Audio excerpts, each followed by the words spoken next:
Harassé, dépassé, fatigué de ce que vous vivez. Vous avez un manque d'estime de soi? Eh ben, ne désespérez plus. Voici pour vous École de la pensée. École de la pensée est une émission qui traite des sujets qui vous aident à fortifier et à perfectionner votre homme intérieur. Au travers de ce programme, vous serez désormais capable de contourner les entraves pour atteindre les objectifs. Alors, abonnez-vous sur la chaîne YouTube Christopher Kanyuka. Mesdames et messieurs, bienvenue dans ce nouveau numéro de l'École de la pensée, une émission dans laquelle nous avons pour slogan et le titre phare de cette émission « Change ta façon de penser, change ta vie ». Chaque sujet de cette émission regorge des vérités, des sagesses et des puissances. Cette émission vous donne un système étape par étape pour transformer votre réflexion sur vous-même et votre potentiel, vous permettant de mieux réussir dans tous les domaines de votre vie. Cette émission montre aux individus comment puiser dans leurs ressources intérieures afin qu'ils puissent non seulement identifier les objectifs réalistes, mais élaborer un plan sur la façon d'atteindre ces objectifs. Utilisez le puissant logiciel mental de cette émission pour puiser dans vos vastes ressources intérieures et concrétiser la vie dont vous rêviez.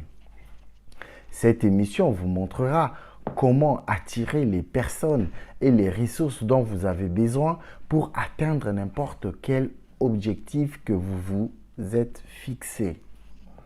C'est un spectacle magistral chargé de sagesse et de connaissances. Cela vous propulsera dès l'intention à la mise en œuvre. Elle vous fournit des informations et les idées dont vous avez besoin pour réussir et donner un sens à votre vie.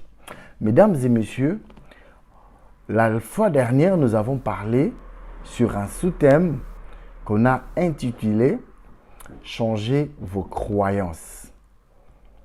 Et aujourd'hui, nous allons parler d'un autre sous-thème. Aujourd'hui, nous allons voir deux sous-thèmes. Le premier sous-thème de ce chapitre « Change ta façon de penser » qui est aussi un chapitre, le premier chapitre. Aujourd'hui, le sous-thème s'intitule « La façon dont vous vous voyez ». Ça, c'est la deuxième partie du concept qu'on a donné. La dernière fois, lorsqu'on a parlé des croyances, j'ai donné 3 concepts de soi que nous avons. Nous avons en général 3 concepts de soi. Et la fois passée, j'ai parlé du premier concept de soi. J'ai parlé du premier concept de soi.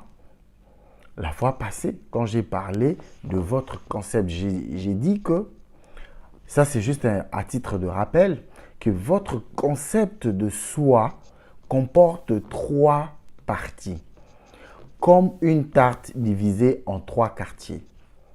Et ces 3 quartiers, chacun est lié à chacun des autres.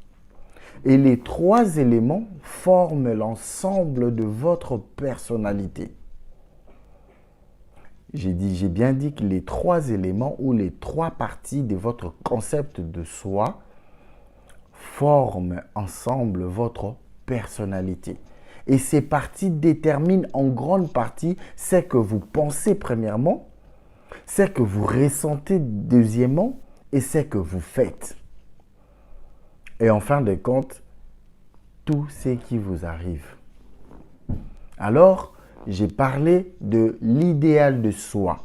L'idéal de soi qui est la première partie de votre personnalité et de votre concept de soi. Aujourd'hui, nous allons voir la deuxième partie. La première partie, c'est l'idéal de soi. Et la deuxième partie, aujourd'hui, nous allons voir la deuxième partie du concept de soi qui est en fait votre image de soi.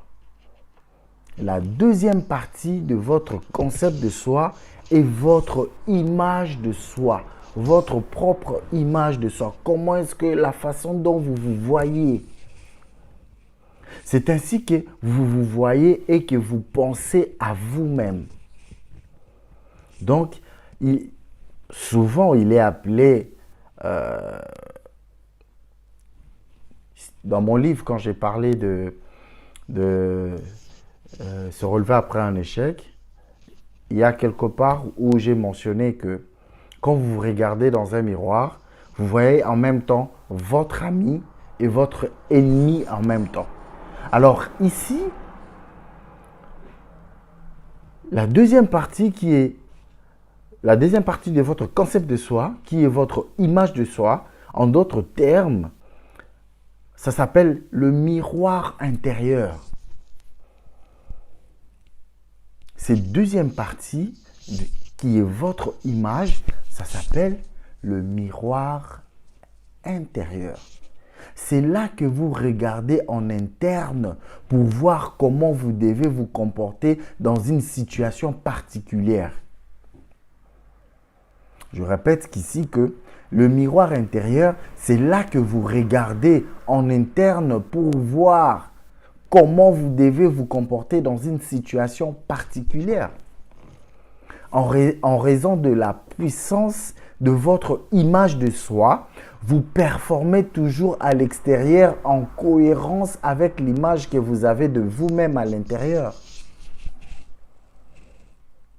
Ici, j'aimerais dire que, en raison de la puissance de votre image de soi, vous performez toujours. Tout ce que vous faites dans la vie, tout ce que vous faites dans n'importe quel domaine de la vie, vous performez toujours à l'extérieur en cohérence avec l'image que vous avez de vous-même à l'intérieur de vous.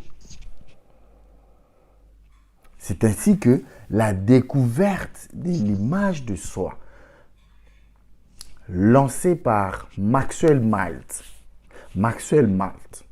il a lancé la découverte de l'image de soi.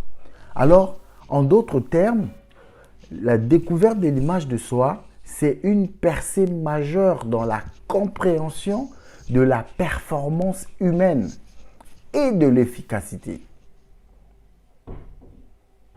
Je me répète ici que Maxwell Maltz, c'est un philosophe qui a lancé un processus de découverte de l'image de soi qui est une percée majeure dans la compréhension de la performance humaine et de l'effectivité. Alors, en visualisant et en vous imaginant, donnez le meilleur de vous-même dans une situation à venir. Ici, j'essaie d'expliquer cette découverte de l'image de soi lancée par Maxwell Maltz, qui est un philosophe. Il a dit en visualisant et en vous imaginant, donnez le meilleur de vous-même dans une situation à venir. Vous envoyez un message à votre esprit subconscient. Votre subconscient accepte ce message comme une commande, puis coordonne vos pensées, vos mots, vos actions, afin qu'ils correspondent à un modèle cohérent avec l'image que vous avez créée. Ici, quand je parle du subconscient, nous avons la conscience, nous avons le subconscient. Le subconscient est plus profonde et plus dangereux que la conscience. Parce que la conscience ne fait que enregistrer des informations et ces informations vont être stockées dans le subconscient. C'est le subconscient qui stocke toutes ces informations et c'est le subconscient qui commande vos pensées, qui commande vos mots, vos actions afin qu'ils correspondent à un modèle cohérent avec l'image que vous avez créée de vous. Pour dire que le subconscient, en d'autres termes, c'est votre âme. Votre âme qui est la partie du milieu c'est le médiateur entre votre corps et votre esprit. L'âme reçoit les informations qui viennent du corps à travers les sens qu'on appelle les sens, qu'on appelle en d'autres termes des récepteurs qui reçoivent des informations. Nous avons les sens du toucher, nous avons le goût, nous avons l'ouïe, nous avons la vue et nous avons l'odorat.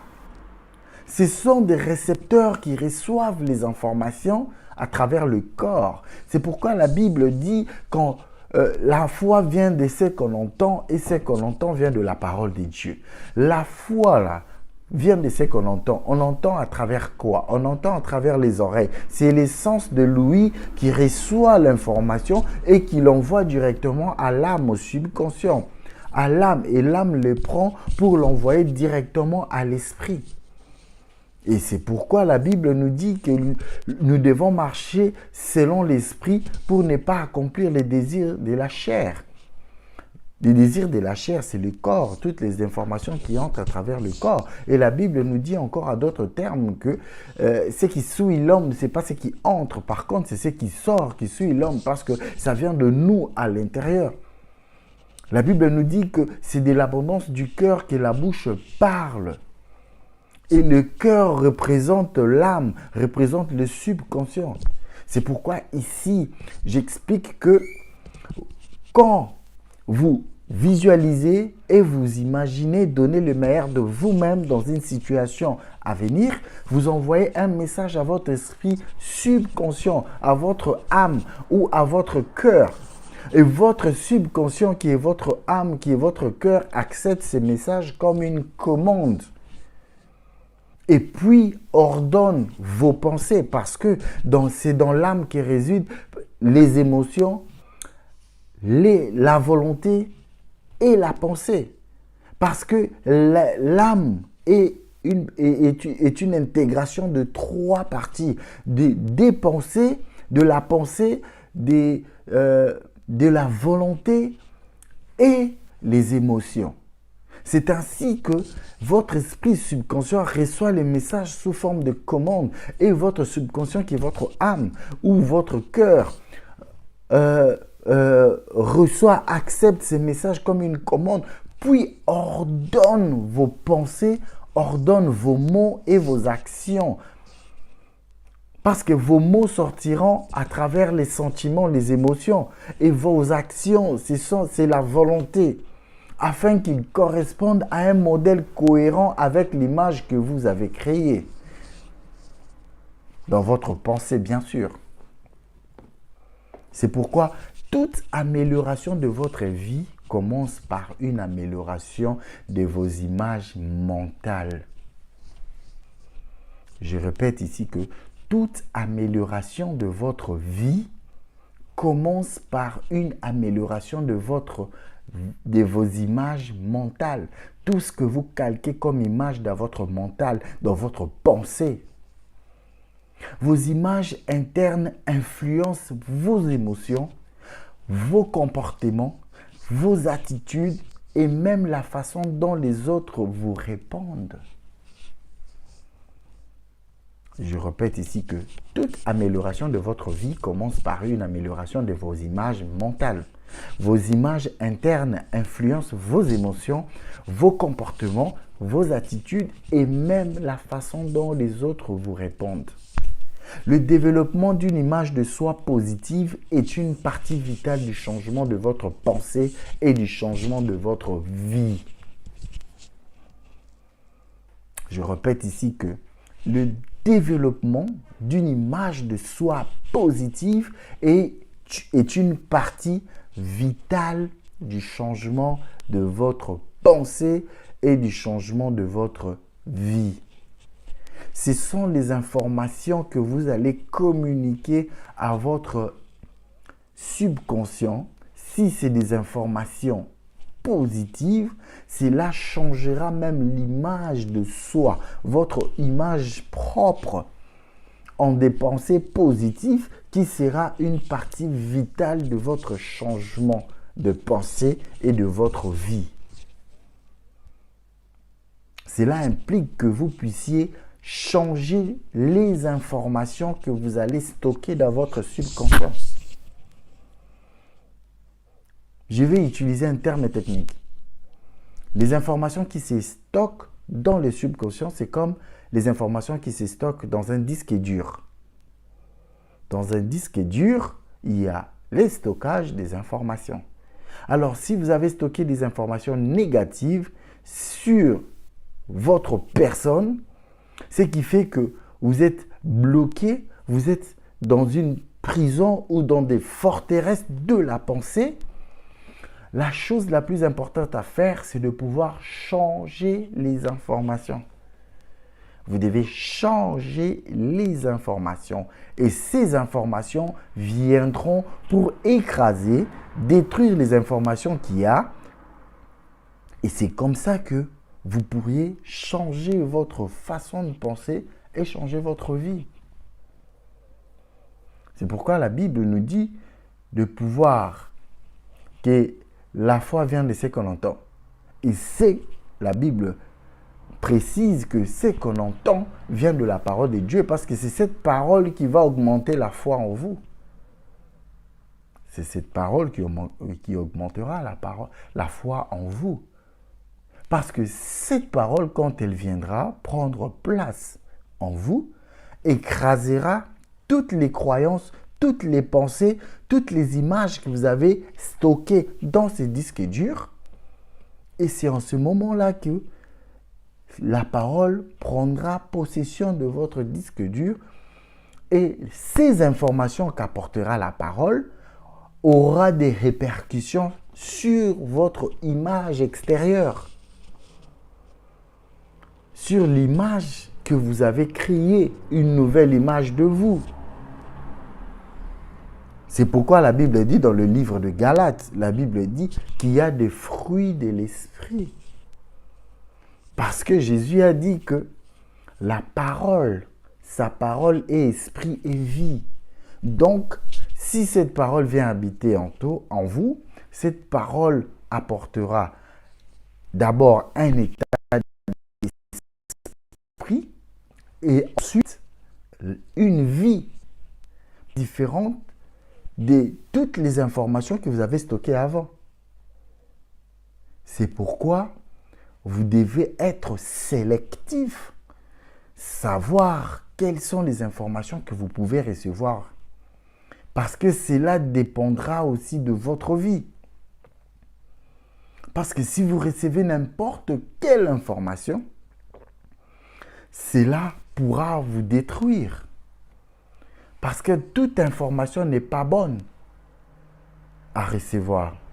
Il faut toujours avoir cet esprit critique pour savoir tamiser et savoir quoi prendre et quoi laisser. Cela est très important pour vous, pour toute personne, et vous permettra de pouvoir changer une image de soi. C'est pourquoi je l'ai bien dit que le développement d'une image de soi positive est une partie vitale du changement de votre pensée et du changement de votre vie. Prenons maintenant le deuxième sous-thème de ce numéro. Et là, nous allons développer la troisième partie du concept de soi. Alors, le deuxième sous-thème s'intitule « C'est que vous pensez de vous-même ». Le premier sous-thème, c'était la façon dont vous vous voyez. Et maintenant, c'est que vous pensez de vous-même. La troisième partie de votre concept de soi est votre estime de soi. L'estime de soi.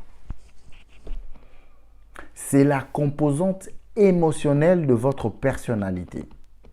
L'estime de soi, c'est la composante émotionnelle de votre personnalité. Et c'est le facteur le plus important pour déterminer comment vous pensez, premièrement, comment vous ressentez, deuxièmement, et comment vous vous comportez.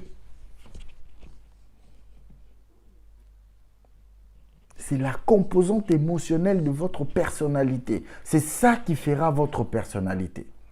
L'estime de soi. C'est le facteur le plus important pour déterminer comment vous pensez, comment vous ressentez et comment vous comportez.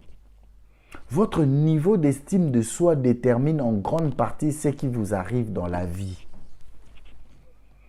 Votre niveau d'estime de soi détermine en grande partie ce qui vous arrive dans la vie. Votre estime de soi est mieux définie comme à quel point vous vous aimez. Votre estime de soi est mieux définie comme à quel point vous vous aimez. Vous devez vous aimer plus que toute chose. Parce que avant que vous commenciez à aimer quelqu'un d'autre ou quelque chose d'autre, vous devez commencer par vous aimer vous-même. Et c'est comme ça, quand vous vous aimerez vous-même, vous n'aimeriez pas faire du mal à quelqu'un d'autre. Parce que quelqu'un qui ne s'aime pas, qui a des petits soucis d'estime de soi, c'est des genres de personnes qui créent toujours de problèmes dans son entourage, avec des gens. Si vous voyez quelqu'un qui critique tout le temps, ça veut dire que cette personne ne s'aime pas et a des petits soucis d'estime de soi.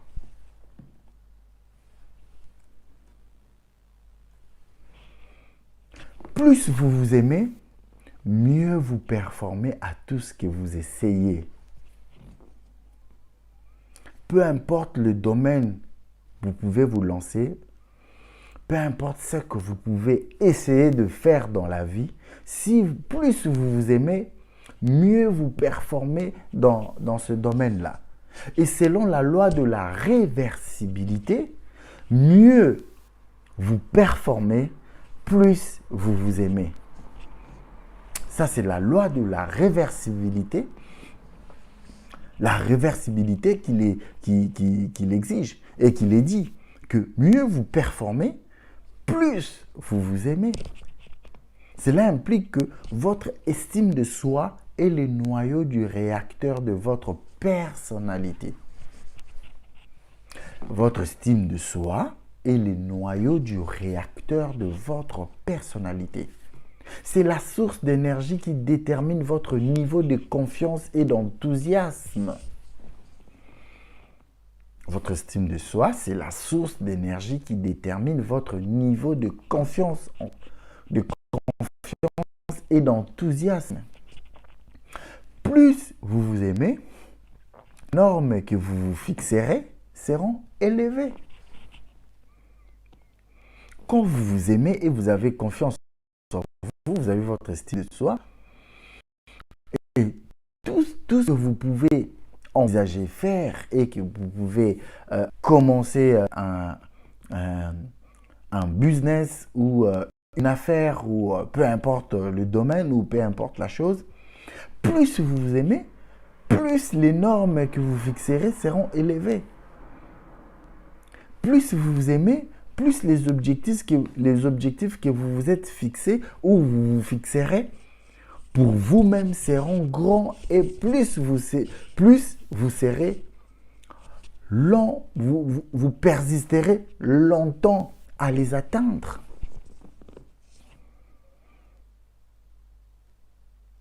Plus vous vous aimez, plus les objectifs que vous vous fixerez pour vous-même seront grands et plus vous persisterez assez longtemps pour atteindre ces objectifs.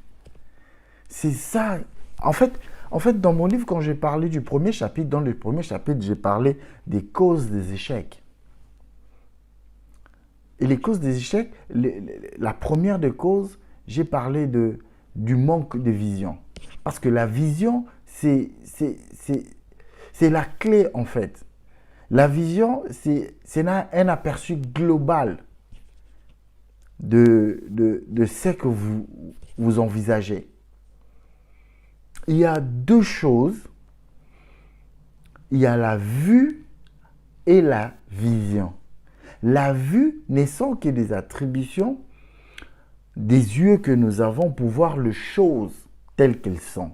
Mais par contre, la vision, c'est les attributions de l'esprit qui permet de voir les choses telles qu'elles doivent être. C'est pourquoi cela estime que votre niveau, cela estime que votre estime que vous ayez l'estime de soi, parce que l'estime de soi est le noyau du réacteur de votre personnalité, qui va permettre à ce qu'une fois vous avez la vision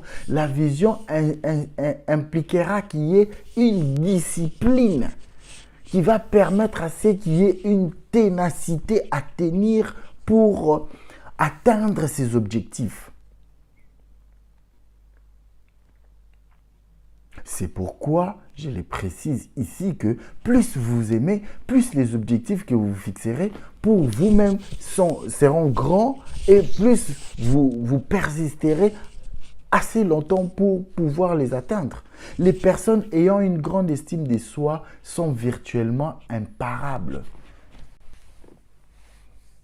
Les personnes ayant une grande estime de soi sont virtuellement imparables.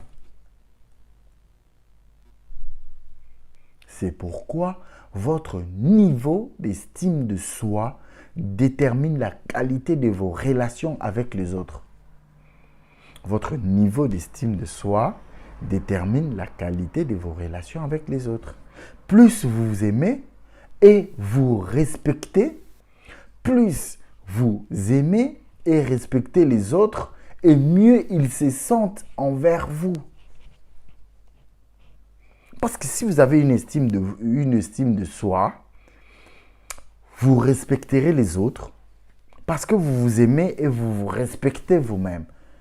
Cela vous poussera aussi à pouvoir aimer et respecter les autres parce que vous avez déjà l'estime de soi.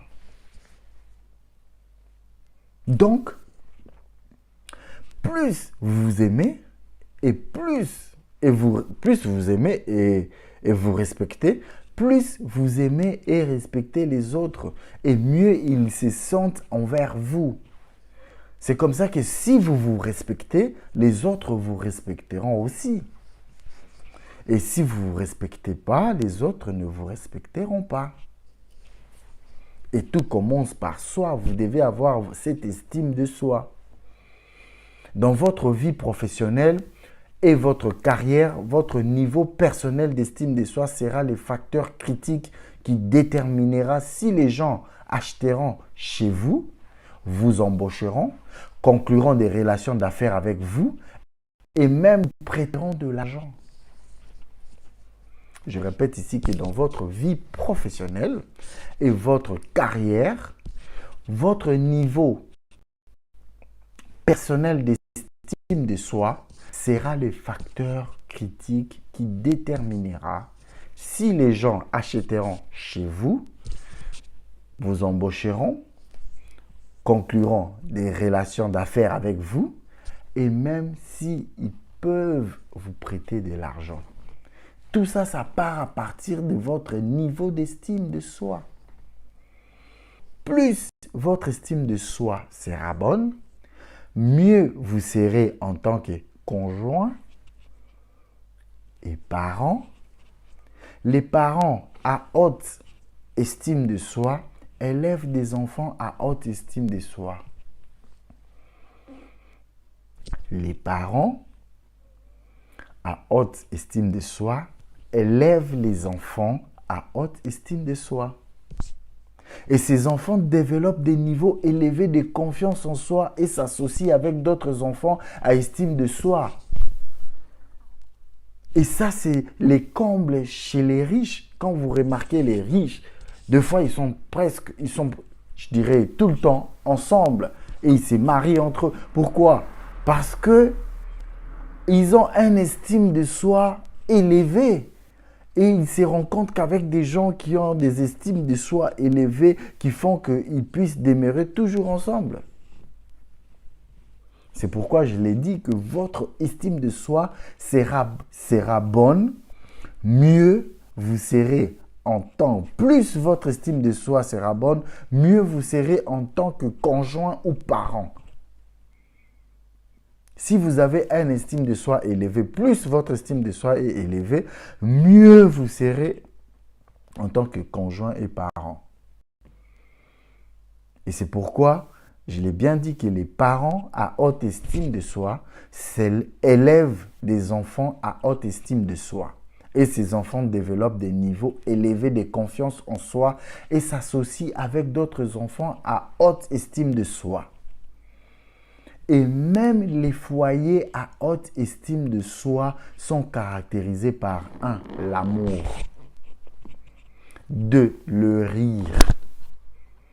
Et troisièmement, le bonheur pour tous ceux qui y vivent dans ces foyers.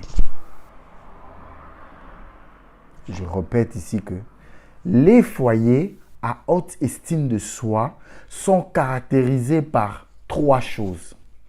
Premièrement, l'amour qui caractérise un foyer à haute estime de soi.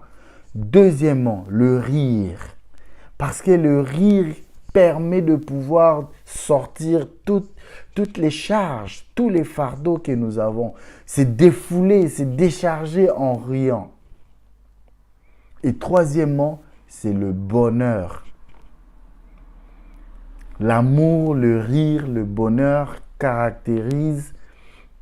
sont les caractéristiques d'un foyer à haute estime de soi pour tous ceux qui y vivent. C'est pourquoi il est important pour nous de pouvoir développer l'estime de soi, qui est notre troisième partie ou troisième élément du concept de soi. Mesdames et messieurs, je répète ici que tous les sujets que nous débattons dans cette émission, c'est comme je le répète toujours, je le dis, que chaque sujet de cette émission regorge de vérité, de sagesse et de puissance. Cette émission vous donne un système étape par étape pour transformer votre réflexion sur vous-même et votre potentiel, le potentiel que vous avez, vous permettant de mieux réussir dans tous les domaines de la vie. Cette émission montre aux individus comment puiser dans leurs ressources intérieures afin qu'ils puissent non seulement identifier les objectifs réalistes, mais élaborer un plan sur la façon d'atteindre ces objectifs. Utilisez les puissants logiciels mentales de cette émission pour puiser dans vos vastes ressources intérieures et concrétiser la vie dont vous rêviez.